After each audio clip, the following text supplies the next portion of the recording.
유럽 전역이 발칵 뒤집혔습니다.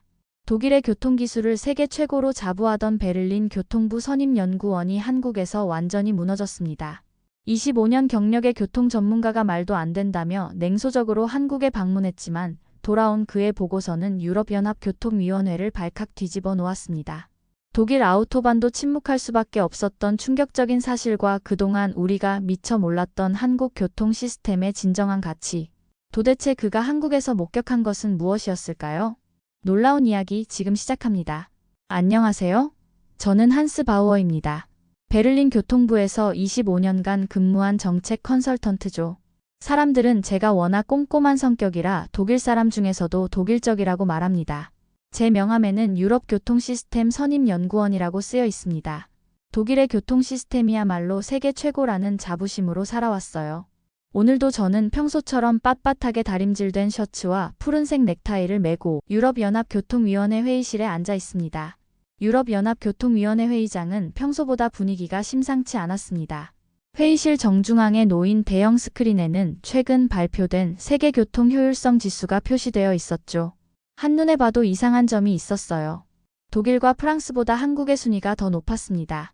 이게 말이 됩니까? 저도 모르게 목소리가 높아졌어요. 회의실 안의 시선이 일제히 저를 향했습니다. 조용했던 회의실에 제 목소리가 울려 퍼졌죠. 저는 보고서를 손가락으로 가리키며 다시 한번 물었습니다. 한국이 대중교통 효율성에서 우리를 앞섰다고요? 독일이야말로 철저한 관리와 기술의 나라인데 말입니다. 루이스 듀폰 프랑스 측 전문가가 조용히 웃으며 말했습니다. 한스, 당신의 애국심은 존경하지만 데이터는 거짓말을 하지 않아요. 독일이 교통의 표준이었던 시대는 지났을지도 모릅니다. 그 말에 저는 속에서 불이 치밀어 올랐습니다. 독일인의 자존심이 상했거든요. 루이스의 말은 계속됐습니다. 요즘 아시아가 빠르게 혁신하고 있어요.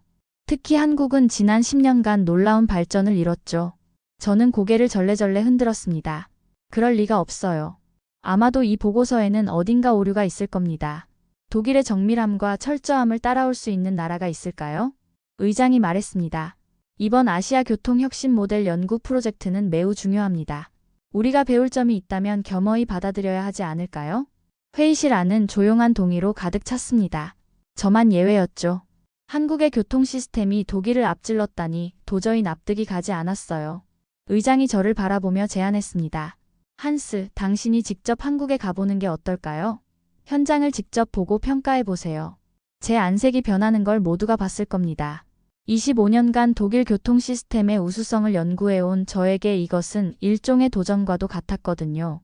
하지만 동시에 제 전문성을 인정받는 기회이기도 했습니다. 좋습니다. 제가 직접 가서 확인해 보겠습니다. 그렇게 결정된 한국행. 저는 그날 밤 베를린 아파트에서 한국에 대한 자료를 뒤적였습니다. 20여 년 전 젊은 시절 한국에서 1년간 교환 연구를 했던 기억이 희미하게 떠올랐어요. 그때 한국은 분명 개발도상국이었습니다. 좁은 도로에 차들이 빼곡히 들어차 있었고 대중교통은 혼잡했죠. 도저히 독일과 비교할 수 없는 수준이었어요. 도대체 한국이 뭘 그렇게 잘하고 있다는 거지? 짐을 싸면서도 의구심이 들었습니다. 그 사이 한국이 그렇게 변했을까요? 제 머릿속엔 여전히 20년 전 기억 속 한국만 있었으니까요.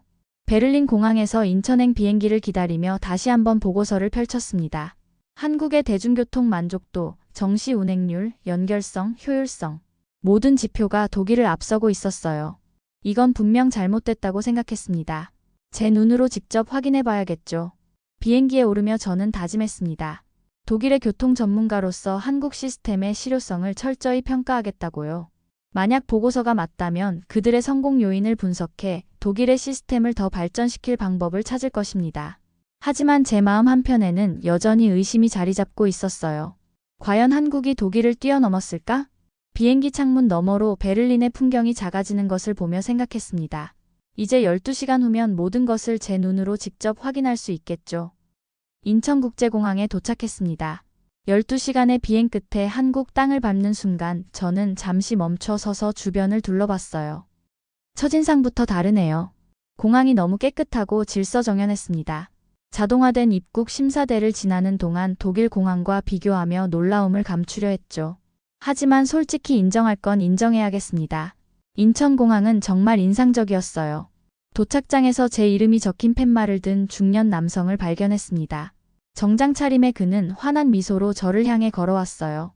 어디서 본 듯한 익숙한 얼굴이었습니다. 스승님, 오래간만입니다. 정윤석입니다.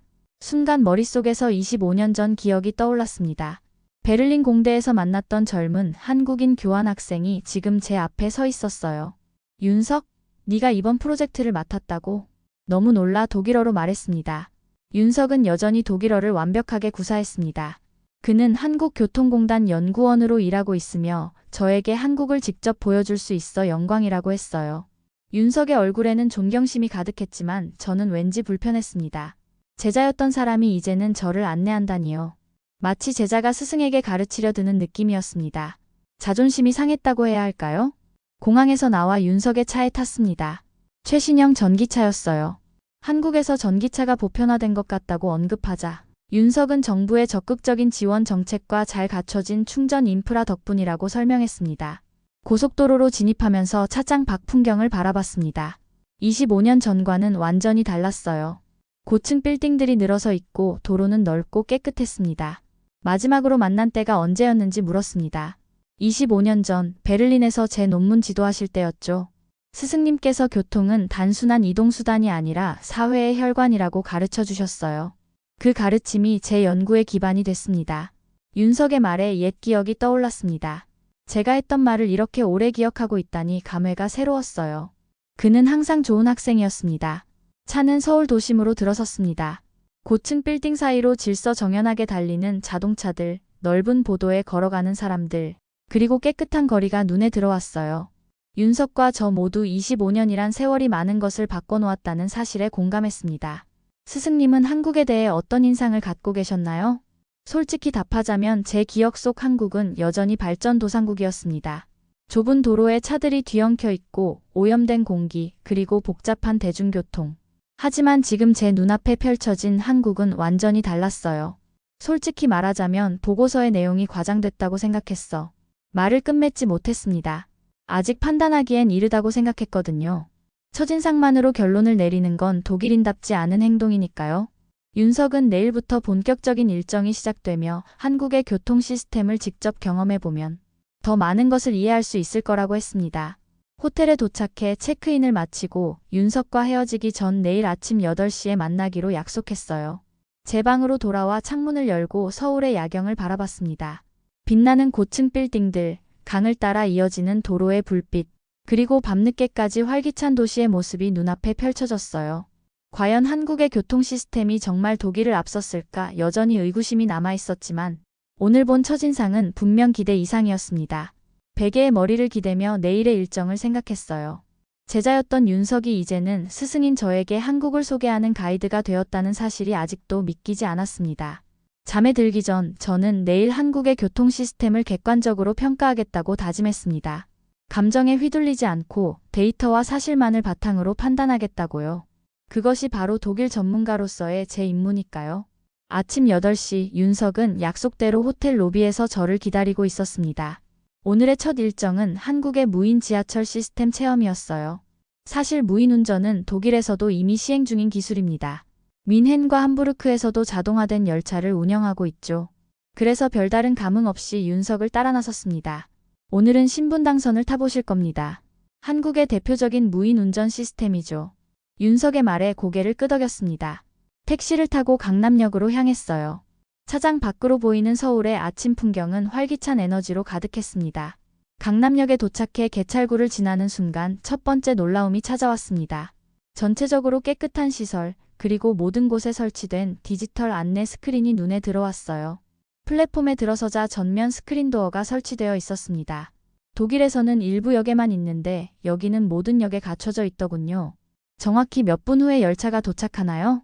윤석이 스마트폰 앱을 보여주었습니다. 2분 36초 후에 도착합니다.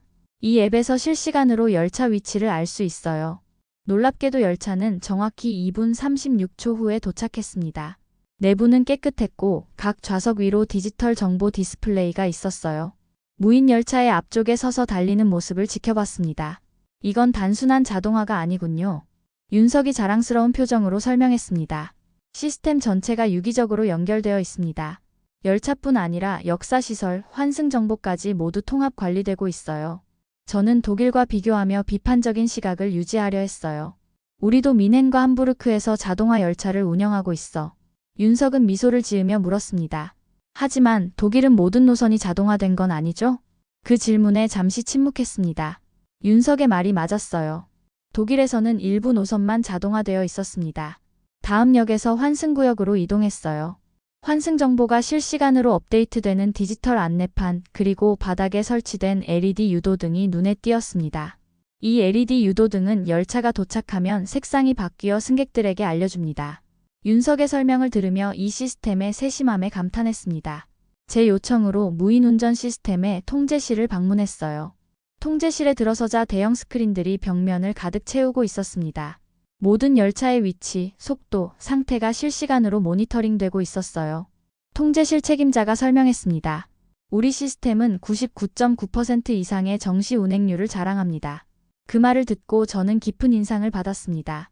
독일의 철도 시스템도 효율적이지만 이 정도의 정확성은 쉽게 달성하기 어려운 수준이었어요. 지하철에 다시 탑승하며 좀 더 주의 깊게 주변을 살펴봤습니다. 다국어 안내방송, 휠체어 이용자를 위한 공간, 노약자 좌석, 그리고 비상통신 장치까지 세세한 부분까지 이용자를 배려한 흔적이 보였어요. 한스님, 어떻게 생각하세요? 윤석의 질문에 잠시 생각에 잠겼습니다. 예상보다 훨씬 발전된 시스템이었어요. 인상적이군. 특히 정확성과 통합된 시스템이 놀랍다. 하지만 아직 더 봐야 할 것 같아. 호텔로 돌아가는 길에 오늘 경험한 것들을 곰곰이 생각해봤습니다. 한국의 무인 지하철 시스템은 확실히 독일과는 다른 접근 방식을 가지고 있었어요. 기술적 정밀함은 비슷할지 몰라도 이용자 경험에 더 많은 초점을 맞추고 있다는 점이 다르게 느껴졌습니다. 첫 번째 충격이라고 할까요? 아직 완전히 인정하고 싶지는 않지만 한국의 교통 시스템이 생각보다 훨씬 발전되어 있다는 사실은 부정할 수 없었습니다. 이튿날 아침 윤석은 저를 도심 항공 모빌리티 실증 사업 현장으로 안내했습니다. 서울 외곽의 넓은 부지에 마련된 테스트 현장은 생각보다 규모가 컸어요. 헬리포트처럼 생긴 이착륙장과 관제시설, 그리고 여러 대의 항공 모빌리티 기체들이 눈에 들어왔습니다. UAM이라고 하죠. 도심항공 모빌리티는 미래 교통의 핵심이 될 거예요. 윤석의 설명에 저는 가볍게 고개를 끄덕였습니다. 사실 이런 기술은 독일에서도 활발히 연구 중인 분야였어요. 이런 건 독일에서도 연구 중이지. 특히 뮌헨 공대에서는 오래전부터 관련 프로젝트를 진행해 왔어. 그러나 현장을 둘러보면서 점점 놀라움을 감출 수 없었습니다. 이곳은 단순한 연구실 수준이 아니었어요. 실제 상용화를 목표로 체계적인 실증 테스트가 진행되고 있었습니다. 현장 책임자인 김 박사가 저희를 반갑게 맞이했어요. 한국은 2025년 상용화를 목표로 실증 사업을 진행하고 있습니다. 이미 시험 비행은 수백 회 이상 완료했죠. 2025년? 그 말을 듣는 순간 저는 깜짝 놀랐습니다. 독일에서는 아직 2030년 이후를 상용화 목표로 잡고 있었거든요. 무려 5년 이상 차이가 나는 일정이었습니다. 그렇게 빨리 상용화가 가능할까요? 안전 인증이나 법적 규제 문제도 있을 텐데요. 제 질문에 김 박사는 자신감 있게 대답했습니다. 정부와 대기업이 협력하여 적극적으로 추진하고 있어요. 기술 개발과 동시에 법적 규제 정비도 함께 진행하고 있습니다. 그 말을 듣고 문득 독일의 상황이 떠올랐어요. 독일에서는 기업들이 각자 연구를 진행하고 정부는 규제 마련에 신중한 입장을 취하고 있었습니다. 결국 모든 과정이 느리게 진행될 수밖에 없었죠. 테스트 비행을 준비하는 모습을 지켜보며 윤석에게 물었습니다. 독일에서는 기업들이 따로 연구하지 정부가 이렇게 직접 나서지는 않아. 한국은 왜 이렇게 적극적인 거지? 윤석은 잠시 생각하더니 대답했습니다. 정부가 적극적으로 개입해야 빠르게 발전할 수 있습니다. 신기술은 민간 기업만으로는 한계가 있어요. 그 순간 테스트 비행이 시작되었습니다. 2인승 크기의 전기 추진 항공기가 부드럽게 이륙했어요. 소음이 거의 없어 놀라웠습니다. 기체는 정해진 경로를 따라 안정적으로 비행하더니 몇 분 후 다시 착륙장으로 돌아왔습니다. 김 박사는 계속해서 설명했어요. 이 기체는 서울 도심을 가로지르는 노선에 투입될 예정입니다. 강남에서 김포공항까지 10분 만에 도착할 수 있죠. 도심 교통 체증을 생각하면 정말 혁신적인 변화였습니다. 현재 그 구간은 차로 1시간 이상 걸리는 거리였으니까요. 저는 점점 한국의 빠른 실행력에 놀라기 시작했습니다. 독일은 완벽한 시스템을 갖추는데 시간을 들이는 반면 한국은 빠르게 실행하고 지속적으로 개선해 나가는 방식이었어요. 각각 장단점이 있겠지만 신기술 도입에 있어서는 한국의 접근 방식이 더 효과적으로 보였습니다. 다음으로 관제 시스템을 구경했습니다. 3D 지도 위에 비행 경로와 기체 정보가 실시간으로 표시되고 있었어요. 특히 눈에 띈 것은 기존 항공교통과 UAM을 통합 관리하는 시스템이었습니다. 이 시스템은 기존 항공교통 관제와도 연동되나요? 김 박사가 고개를 끄덕였습니다. 네, 기존 시스템과 완벽하게 통합되어 있습니다. 서울상공의 모든 비행체는 이 시스템으로 관리되죠. 그 설명을 들으며 한국의 시스템 통합 능력에 또 한 번 감탄했습니다. 새로운 기술을 기존 시스템과 조화롭게 융합시키는 능력이 탁월해 보였어요. 현장을 떠나기 전 윤석이 저에게 물었습니다. 독일은 UAM 도입에 얼마나 시간이 더 필요할 것 같으세요? 순간 말문이 막혔습니다. 독일의 현실을 생각하면 최소 5년, 아니 그 이상이 필요할 것 같았어요. 그동안 한국은 이미 상용 서비스를 시작하고 있을 테죠. 솔직히 말하면 우리는 더 신중하게 접근하고 있어. 안전과 규제를 중요시하니까. 하지만 속으로는 인정할 수밖에 없었습니다. 한국의 빠른 실행력이 부럽다고요. 독일의 완벽주의가 때로는 혁신의 발목을 잡는 것은 아닌지 의문이 들었습니다. 차로 돌아가는 길에 윤석이 말했어요. 내일은 보행자 중심 도시 설계와 대중교통 혁신에 대해 보여드리겠습니다. 저는 창밖을 바라보며 생각에 잠겼습니다. 이제 한국 교통 시스템에 대한 제 생각이 조금씩 바뀌기 시작했어요.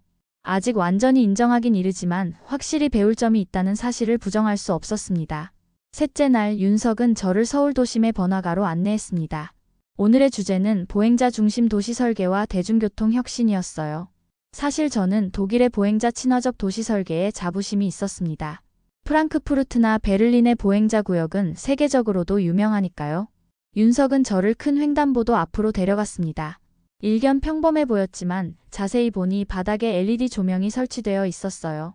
이것은 스마트 횡단보도입니다. 보행자 신호와 연동되어 있어요. 그 순간 신호가 바뀌었고 바닥의 LED가 모두 푸른색으로 변했습니다. 횡단보도 양쪽에 설치된 디지털 카운트다운도 시작되었어요. 스마트폰을 보며 걷는 사람들을 위한 안전장치죠. 시선을 아래로 향한 사람들도 신호를 볼 수 있도록 설계되었습니다. 단순하지만 효과적인 해결책이었습니다. 베를린에서도 스마트폰을 보며 걷는 사람들 때문에 사고가 늘고 있었거든요. 다음으로 저희는 노인과 장애인이 많이 이용하는 지역으로 이동했습니다. 그곳에는 특별한 신호등이 설치되어 있었어요. 이것은 교통약자를 위한 스마트 신호등입니다. 노인이나 장애인이 지정된 카드를 태그하면 신호시간이 자동으로 연장됩니다. 실제로 한 노인이 신호등 옆에 카드를 태그하자 카운트다운이 더 길게 설정되었어요. 이런 작은 배려들이 실제 사고율을 줄였다고. 윤석은 이 시스템 도입 후 노인 교통사고가 43% 감소했다고 설명했습니다.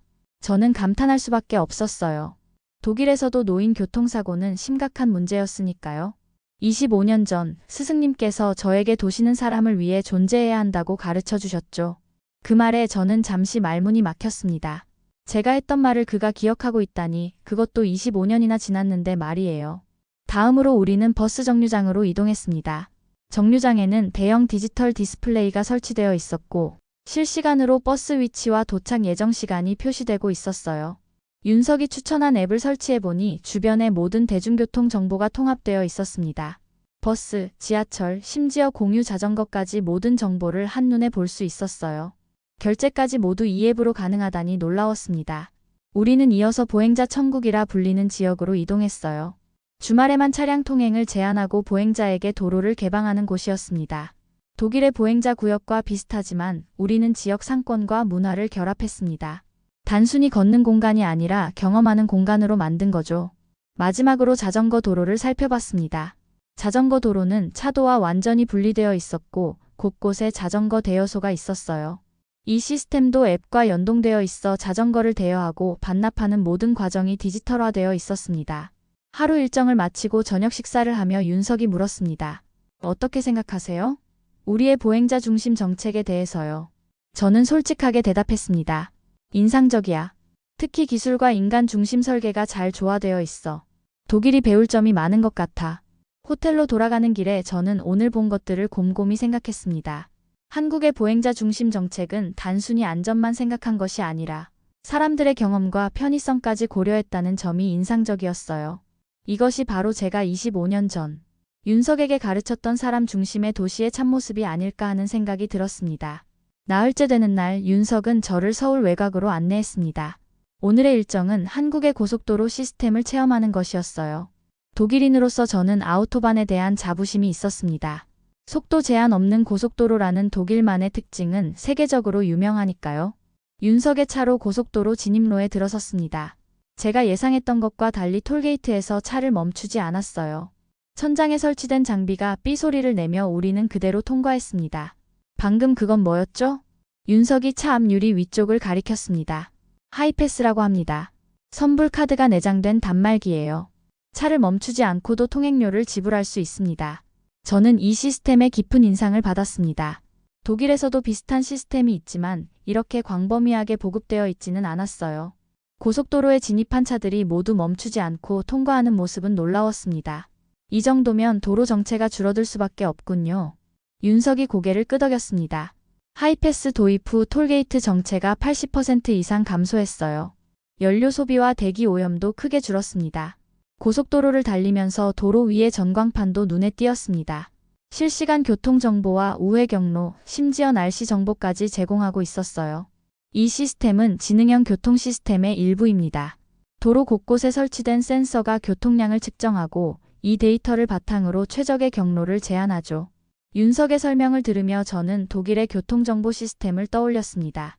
물론 독일에도 비슷한 시스템이 있지만 이렇게 촘촘하게 통합된 네트워크는 아니었어요. 얼마 후 휴게소에 들렀습니다. 제가 알던 고속도로 휴게소와는 완전히 달랐어요. 마치 작은 쇼핑몰 같았습니다. 다양한 음식점, 편의시설, 심지어 샤워실까지 갖춰져 있었고 모든 것이 깨끗하게 관리되고 있었습니다. 이런 수준의 휴게소는 독일에서도 보기 드물군요. 윤석이 자랑스럽게 웃었습니다. 한국의 휴게소는 단순한 휴식 공간이 아니라 여행의 일부로 여겨집니다. 지역 특산물도 판매하고 문화체험도 할 수 있어요. 실제로 휴게소 안에는 지역 특산물 판매점과 작은 박물관까지 있었습니다. 이런 개념은 독일에서는 생각하지 못했던 부분이었어요. 다시 차를 타고 이동하는 동안 윤석은 한국의 고속도로 안전 시스템에 대해 설명했습니다. 위험 구간에 설치된 자동 감지 시스템, 악천 후 시 속도 제한 자동 조정, 그리고 사고 발생 시 신속한 대응 체계까지 모든 것이 디지털화되어 있었어요. 고속도로에서 내려 지방 도로로 접어들었을 때 저는 한국 교통체계의 또 다른 특징을 발견했습니다. 도로 곳곳에 설치된 CCTV와 속도 감지 카메라였어요. 한국에서는 교통법규 위반이 거의 불가능한 것 같군요. 윤석이 웃으며 대답했습니다. 기술을 통한 교통질서 유지가 우리의 방식입니다. 사람의 판단보다 시스템이 더 공정하고 효율적이니까요. 저는 그 말에 깊이 공감했습니다. 독일도 법규와 질서를 중시하는 나라지만 이렇게 기술을 활용한 체계적인 접근은 배울 점이 많았어요. 서울로 돌아오는 길에 윤석이 물었습니다. 독일에도 이런 고속도로 문화가 있나요? 저는 솔직하게 답했습니다. 우리는 속도와 주행의 자유를 중시하지. 하지만 이런 편의시설과 통합 시스템은 우리도 배워야 할 점이야. 호텔에 돌아와 오늘 경험을 정리하며 저는 생각했습니다. 한국의 고속도로 시스템은 단순히 차량을 빠르게 이동시키는 것을 넘어 이용자의 편의와 안전, 그리고 환경까지 고려한 총체적인 접근법을 갖고 있었어요. 이는 제가 지금까지 생각했던 교통 시스템의 개념을 넓혀주는 경험이었습니다. 다섯째 날 윤석과 저는 서울 도심의 복잡한 지역을 방문했습니다. 오늘의 일정은 특별히 정해진 것 없이 도시의 일상적인 모습을 관찰하는 것이었어요. 때로는 계획된 시험보다 일상 속에서 더 많은 것을 배울 수 있으니까요. 번화가 거리를 걷고 있을 때였습니다. 갑자기 멀리서 사이렌 소리가 들려왔어요. 구급차가 빠른 속도로 다가오고 있었습니다. 복잡한 도로에서 구급차가 어떻게 지나갈지 걱정이 되었어요. 독일에서도 응급 차량을 위한 길 터주기는 중요한 교통 문화지만 실제로는 쉽지 않은 일이니까요. 그런데 놀라운 일이 벌어졌습니다. 사이렌 소리가 들리자 도로 위의 모든 차량들이 마치 약속이라도 한 듯 도로 양쪽으로 비켜섰어요. 순식간에 구급차가 지나갈 수 있는 통로가 만들어졌습니다. 저게 당연한 일인가요? 윤석이 고개를 끄덕였습니다. 한국에서는 응급 차량에게 길을 양보하는 것이 기본적인 교통 문화입니다. 그런데 더 놀라운 일은 그 다음이었어요. 구급차가 신호등이 있는 교차로에 접근하자 신호등이 자동으로 녹색으로 바뀌었습니다. 그리고 다른 방향의 신호등은 모두 빨간색으로 변했어요. 방금 본 건 윤석이 설명했습니다. 긴급 차량 우선 신호 시스템입니다. 구급차나 소방차가 접근하면 자동으로 신호를 제어해주죠. 저는 깊은 인상을 받았습니다. 물론 독일에서도 비슷한 시스템이 일부 도시에 도입되어 있지만 이렇게 효율적으로 작동하는 모습은 처음 봤어요. 윤석이 저를 인근 교통관제센터로 안내했습니다. 그곳에서는 도시 전체의 교통 흐름을 모니터링하고 있었어요. 관제 요원이 긴급 차량 우선 시스템에 대해 더 자세히 설명해 주었습니다. 구급차에 설치된 GPS와 통신 장비가 관제센터와 실시간으로 연결되어 있습니다. 구급차의 위치와 목적지를 바탕으로 최적의 경로를 계산하고 그 경로상의 모든 신호등을 제어하죠. 그 설명을 들으며 저는 이것이 단순한 기술적 해결책이 아니라는 것을 깨달았습니다. 이건 기술과 사회적 합의가 결합된 결과물이었어요. 이건 단순한 기술이 아니라 문화적 합의군요. 관제 요원이 고개를 끄덕였습니다. 맞습니다. 기술만으로는 이룰 수 없어요. 모든 운전자가 응급 차량을 위해 길을 양보하는 문화가 있기에 가능한 시스템입니다. 센터를 나와 저희는 인근 카페에서 잠시 휴식을 취했습니다. 윤석이 뜻밖의 질문을 던졌어요. 스승님, 한국이 교통을 바라보는 철학을 이해하셨나요? 그 질문에 저는 잠시 생각에 잠겼습니다. 지난 며칠 동안 보고 느낀 것들이 머릿속을 스쳐 지나갔어요. 무인 지하철의 정확성, UAM의 혁신성, 보행자 중심 설계, 하이패스의 효율성, 그리고 방금 본 긴급 차량 우선 시스템까지. 한국의 교통 철학은 사람을 중심에 두는 것 같아. 기술은 그저 도구일 뿐이고 궁극적으로는 사람의 안전과 편의를 위한 거겠지. 윤석의 눈빛이 빛났습니다. 정확합니다. 우리는 기술을 위한 기술이 아니라 사람을 위한 기술을 추구합니다. 스승님께서 25년 전 저에게 가르쳐 주신 바로 그 철학이죠. 저는 감회가 새로웠습니다. 제가 가르쳤던 원칙이 이렇게 실현된 모습을 보게 될 줄은 몰랐거든요. 더구나 한국이라는 제가 속으로 과소평가했던 나라에서 말이에요. 카페에서 나와 거리를 걷는 동안 저는 제 생각의 변화를 느꼈습니다. 더 이상 독일의 시스템이 최고라는 고정관념에 사로잡혀 있지 않았어요. 오히려 서로 다른 접근 방식에서 배울 점을 찾고 있었습니다. 그날 저녁 호텔 방에서 노트북을 펼쳐 지금까지의 관찰 내용을 정리했습니다. 처음 계획했던 한국 교통 시스템의 실효성 평가라는 제목을 지우고 새로운 제목을 적었어요. 독일과 한국 다른 접근, 같은 목표. 그리고 첫 문장을 썼습니다.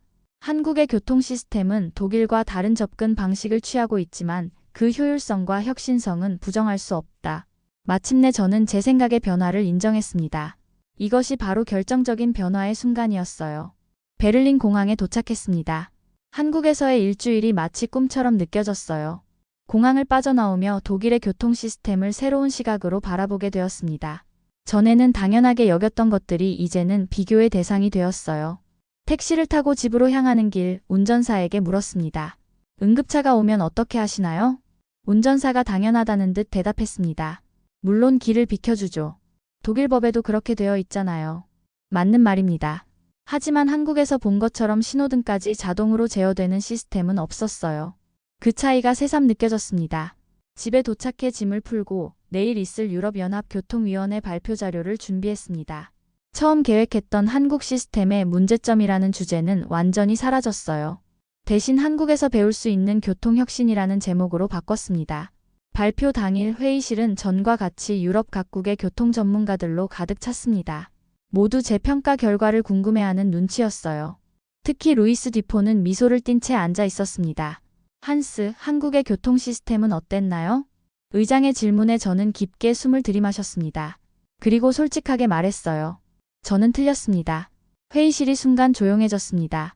아마도 이런 말을 제 입에서 들을 거라고는 아무도 예상하지 못했을 거예요. 한국의 교통 시스템은 단순한 기술 혁신이 아닙니다. 그들은 사람 중심의 교통 철학을 실현했습니다. 스크린에는 제가 한국에서 찍은 사진들이 하나씩 나타났어요. 신분당선의 무인 시스템, UAM 실증 현장, 스마트 횡단보도, 하이패스 시스템, 그리고 긴급 차량을 위해 길을 터주는 차들의 모습까지. 한국의 강점은 세 가지입니다. 스크린에 첫 번째 슬라이드를 띄웠습니다.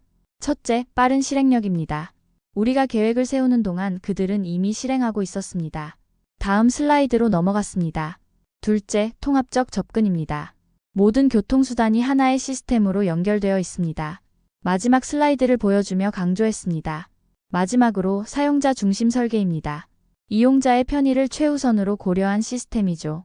발표를 이어가며 저는 구체적인 사례들을 설명했습니다. 제 목소리에는 감탄과 존경이 묻어났어요. 한 주 전만 해도 상상할 수 없었던 변화였습니다. 물론 독일의 교통 시스템도 세계적인 수준입니다. 우리의 정밀함과 안정성은 여전히 강점이죠. 하지만 우리는 너무 완벽함을 추구한 나머지 혁신의 속도가 느려진 것 같습니다. 루이스가 질문했습니다. 그렇다면 한국의 접근 방식을 어떻게 우리 시스템에 적용할 수 있을까요? 저는 미소를 지었습니다. 그것이 바로 제가 제안하고 싶은 후속 프로젝트입니다. 자신감 있게 앞으로 한 걸음 나섰습니다. 유럽-아시아 교통혁신협력 프로그램을 시작하는 겁니다. 회의실의 반응을 살피며 덧붙였습니다. 우리의 정밀함과 그들의 혁신성이 결합된다면 더 나은 미래를 만들 수 있을 겁니다. 의장을 포함한 모든 위원들이 이 제안에 호응했습니다. 회의가 끝난 후 많은 동료들이 다가와 한국에 대해 더 물어보았어요. 그들의 눈빛에서 호기심과 존중을 읽을 수 있었습니다. 사무실로 돌아와 이메일을 확인하던 중 윤석에게서 온 메시지를 발견했습니다. 간단한 안부와 함께 첨부된 사진 한 장. 우리가 함께 찍은 마지막 날 사진이었어요. 저는 바로 답장을 보냈습니다. 윤석, 덕분에 많은 것을 배웠네. 유럽-아시아 교통혁신협력 프로그램을 제안했어. 자네가 한국 측 책임자가 되어주면 좋겠군. 몇 시간 후 윤석의 답장이 왔습니다. 스승님, 그런 프로그램이 실현된다면 영광입니다. 이제야 스승님께 배움을 돌려드릴 수 있네요. 그 말에 저는 깊은 감동을 느꼈습니다. 25년 전 어린 유학생이었던 윤석이 이제는 저와 동등한 위치에서 함께 일하게 될 거예요. 아니, 어쩌면 그는 이미 저를 뛰어넘었는지도 모릅니다. 창밖을 바라보며 생각했습니다. 교통 시스템은 단순히 사람과 물건을 이동시키는 수단이 아닙니다. 그것은 한 사회의 철학과 가치관을 반영하는 거울이죠.